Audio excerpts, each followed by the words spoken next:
Hey guys, so super informal video today, but I thought this would be the best way to handle the situation. So as most of you probably know if you watch my channel, my son has got an autoimmune condition called Agammaglobulinema.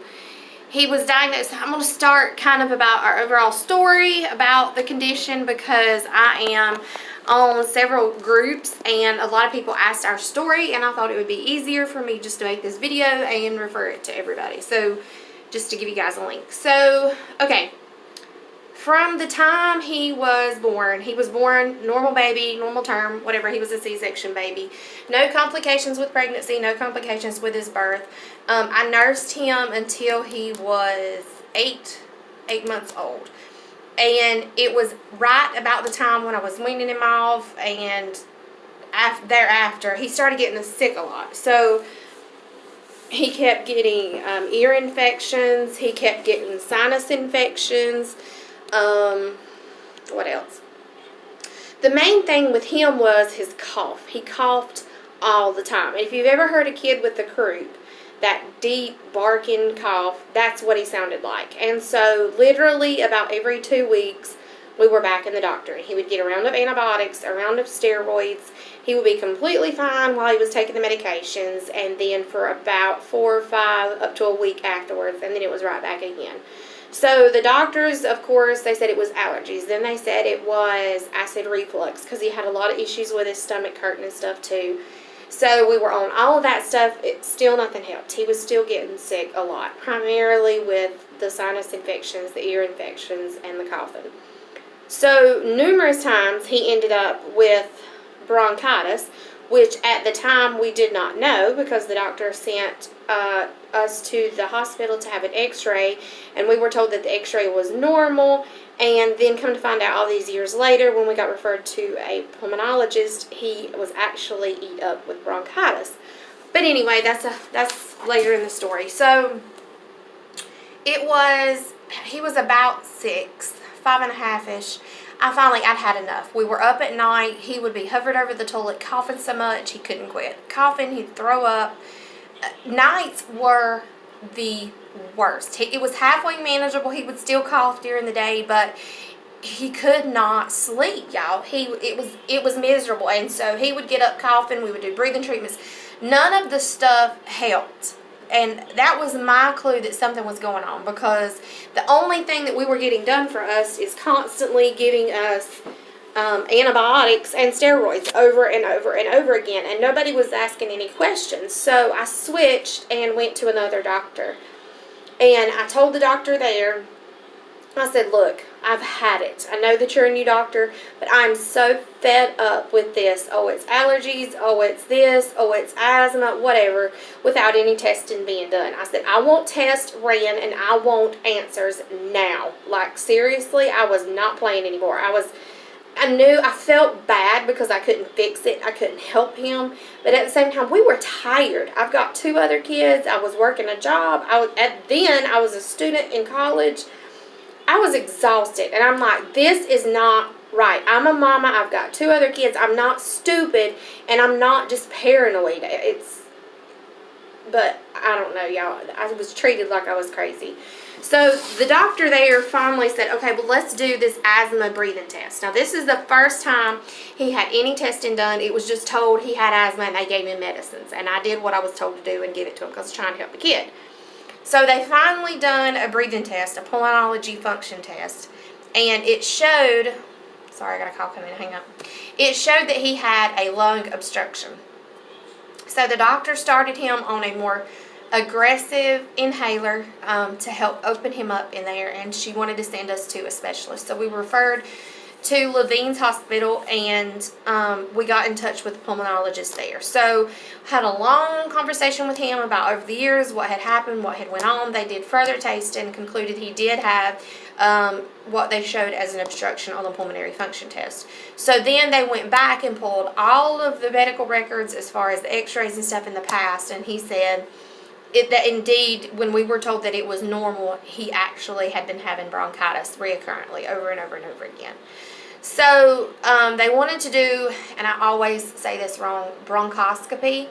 I think is what it's called. There's 2 different ones and they sound close, but I think it's the bronchoscopy. But they run the tube down into the lung and actually look at it. So they did that and they determined it was so inflamed in there. He said it was bleeding in some places, but there wasn't anything wrong physically, like in how he was made. It just showed that he had a ton of inflammation.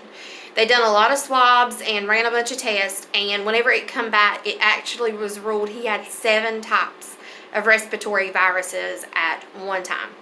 So back up to all of this, and in the beginning when we went to see the pulmonologist, he ran a bunch of extra tests, and he told me, he said, I do not even know why I ran this test because it's so rare. And I know why. It's because I've been praying for somebody to figure out what was wrong with my baby, and God answered my prayer. But they determined he had 0 antibodies, like less than 9, less than 2, like there was none. At the time he was diagnosed, he also had very, very, very low levels of T cells. So they thought he was going to have a CVID, which is a combined autoimmune deficiency disorder, whereas he didn't make antibodies or T cells. But as time went on, we would later see that his body was just so tired from trying to fight everything off that he didn't have T cells either. So he was so wore out. Y'all, and when all this was going on, I was a children's director at a church, and he stayed sick all the time. Like, we ended up with the flu one year twice. We ended up with pink eye. We ended up with all this stuff. And I lie you not, people at my church would say, do you not know what Lysol is? And now, after we got diagnosed, I just wanted to go back and be like, see there was nothing I could do about it. But he stayed so sick because we were around so many different people. Lord knows it's a miracle he's alive. Thank you, Lord. But I done lost my train of thought. Went straight out the window. Anyway, so as he started getting treatments, the T cells went up. So then it was determined that he had the X-linked Agammaglobulinema after he had genetic counseling. And it was, of course, due to a mutation on the X-linked, which means it came from the mom, if you don't know what that means. Nobody else in my family has it. So we had my other 2 kids tested, and they don't have it. Okay, all that stuff started. So he started on... We did one time of the IVG where he gets it through an IV, and he was so sick, y'all. He had such bad headaches. He felt so bad for so many days afterwards, and I was like, there's no way that we can do this. So I opted, because he hates hospitals and I hate hospitals, that I wanted to be able to give him his medicine at home. So I was trained to be able to give him sub-Q injections at home. So he started taking Hizentra. It took about a year of treatment for his IgG levels to get in the normal range, for his T cells to return back to where they are. And you know, T cells is what fights viruses. So once everything got built back up, then he finally stopped getting so many infections. And toward the end, before he was diagnosed, he started getting MRSA a lot. He had it several times. He had it on the edge of his nose once. He ended up with an abscess on his legs. Guys, I am not lying here. It was every bit of a grapefruit size knot on his leg, and we had to drain it every day. We still don't know for sure if it was just a skin abscess or if it was from an insect bite, but it was huge, this knot that kept coming up on his leg, and we kept having to drain it and he'd take antibiotics. We put antibiotic creams on it. That was the breaking point. I said, something has got to be done. And that's whenever the diagnosis was made and they found it, whatever. So since he done that, he started on a study drug where he gets once a month subcutaneous injection. It's the whole dose for the whole month, and we love it. He's done so great on the study. But it is not an FDA-approved drug for kids yet, so he's going to have to go back to the Hizentra. He had a lot of issues with the Hizentra as far as back pain was the #1 complaint, and leg pain. Yeah, and it hurt more whenever he would get the injections. Now that after he was on the injections, now he was diagnosed, it'll be 3 years this May, and this is January 2020 when the video is being made. The coughing still was an issue. The coughing was not getting better, and I said, okay, well then we got to look in another direction. They're telling me that it should be getting better. There's something going on. So he keeps having repeat pulmonary function tests, and they kept showing that he had a lung obstruction. No bronchitises, that wasn't happening. No pneumonias, but he was still showing that he had a lung obstruction. So he was still getting sinus infections, y'all, like crazy all the time. So I got to thinking, there is some days it is so bad. And then there's other times when it's good. And so I said, we've got to pay attention to the environment, what he's eating, and figure it out. So first we started with the environment. Things like I was washing his bed sheets every 3 days. I was vacuuming my floors. We were running an air purifier, all that stuff. It helped a little bit, but not much at all. Then I said, okay, we got to pay attention to like allergens outside. We figured out pine trees tears him up really, really bad. So we can't go camping where there's a bunch of pine trees because it tears him up. But other than that, guys, I lie you not, he does not ever cough anymore. He had such bad stomach pain. He was sick all the time. He wouldn't want to eat for days. Sometimes he would be over the toilet throwing up. Food, that has been what has fixed his issues. Hear me when I say this. We took it down to a brat diet. And if you don't know what that is, it's bananas, rice, applesauce, and toast. For a week, that's what he ate. He didn't like it. He complained about it. But I said, do you want to stay sick and keep coughing, or do you want to figure this out? And, of course, he wanted to figure it out. So, let me back up. We had a ton of allergy testing done. The skin pricks, whatever. It showed nothing. That he was allergic to nothing but pine trees and Johnson grass. Foods were completely fine. But I said, there is something causing it to be worse. So, we took him down to the brat diet. And every 4 days, we would add one new food in. Guys, I am not lying to you, and you're going to think that I'm crazy when I tell you this. It is dyes in food. And the reason that we tipped off to it is he was sick one day, and we gave him some Tylenol or Benadryl or something that was colored, and his eyes got glassy, and he started having this horrible asthma attack. And I said, did you just notice that it got worse with the medicine? And my husband said, yeah. And so we went and bought dye-free medicine, and it never did that again. So if he eats anything like Skittles, M&Ms, anything with dye, Coke hurts his stomach, he is going to be coughing. So that stays out of here. We don't even, very, very, very, very rarely occasions do we let him have a teeny tiny taste just to get over it, and then he doesn't do anymore. Potatoes tear him up. Awful. Stops him up in his nose and everything else. So anything that has potato starch. So there are veggie straws that has potato starch in it. Anything that has potato starch. Oreos tear him up. French fries from McDonald's or out eating tears him up. If you get something that has been cooked in the oil with the potatoes, it tears him up. Milk is another one. We did eventually have an EGD just to make sure that nothing was wrong internally. Everything came back normal. Of course, it come back that he didn't have the plasma cells lining his digestive system, which is part of the Agammaglobulinema. So we knew that, but he still had a lot of inflammation. So we kept researching the foods, kept researching it.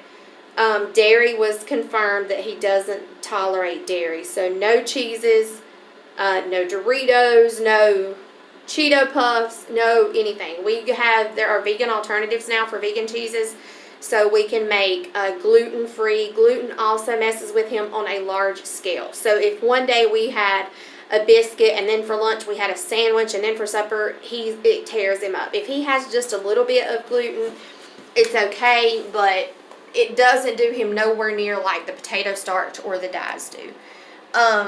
Yeah, so since we did all of that stuff, again, I've had every test ran, had all the doctor's help. They told me that it wasn't food causing it.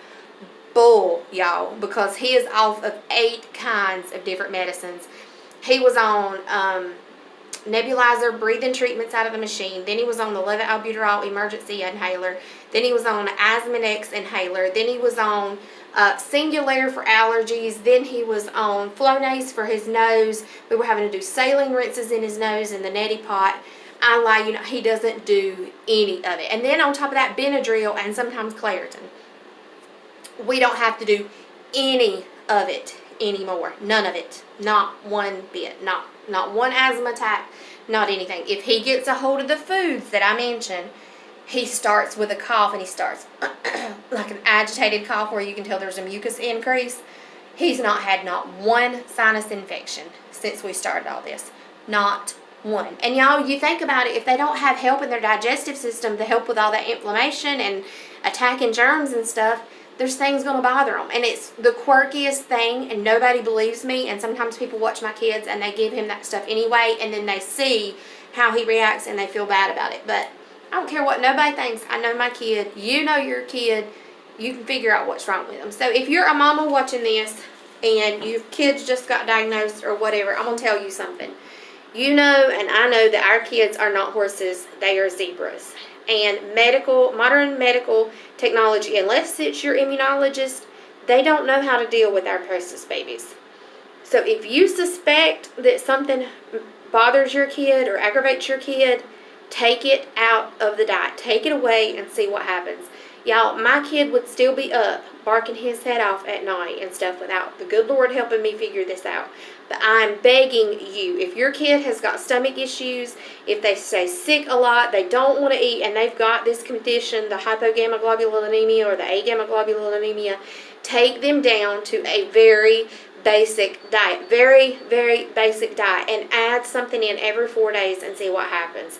Apples messes with my son. No other fruit or anything does, but apples does it. I don't know why, and it doesn't make sense to the medical community, but your kid is unique. And even though we may have kids that have the same diagnosis, they are all special. So that's my advice to you. So that's his story. So now that he's been getting treatments for 2 years, we keep all of those things out of his diet. He is off of all those medications. The only medication that he takes on a regular basis is now he gets infusions 1 time per month, sub-Q. And before that infusion, he gets Benadryl and Tylenol as pre-meds. But unless he has an issue where he gets a little runny nose or something, we give him something to dry it up, so we don't get too much mucus going on. Him end up with a sinus infection. I'm telling you, all of those drugs are gone. He takes a probiotic, he takes a vitamin, and that's hard because they have dyes in them. But, yeah. So that's our story. So now it'll be 3 years this year that he's been getting treatments in June. Well, he was diagnosed in May, and he started treatments in June. So it has been a journey. You are going to learn things, and I promise you, I freaked out when my kid got the diagnosis because then I was thinking about cancer and all this stuff. He is okay with it. Like, I'm just very matter of fact about it. I don't make a big deal about it. It's just, this is what we got to do. Do you want to be sick? And he don't. He's 8. And I say, so if you don't want to be sick, I understand the needles hurt, but it's a temporary pain for a long-term gain. And we do use lidocaine before treatments and stuff so he doesn't feel the needles going in. So it is just one of them things. And he realizes that he is blessed because he lived for 6 years with absolutely no immune system, and we didn't know it. Nobody knew it. And so he is just grateful to be alive. And now that he gets treatment, he feels so much better. But just know when it's about time for infusion, your kid may get cranky and irritable and all that stuff. Mine does. He don't feel good, and we just let him rest and tell everybody not to mess with him. He just don't feel good. And then he gets his infusion, and 2 days later, he is like a wired maniac off the walls where he feels so good.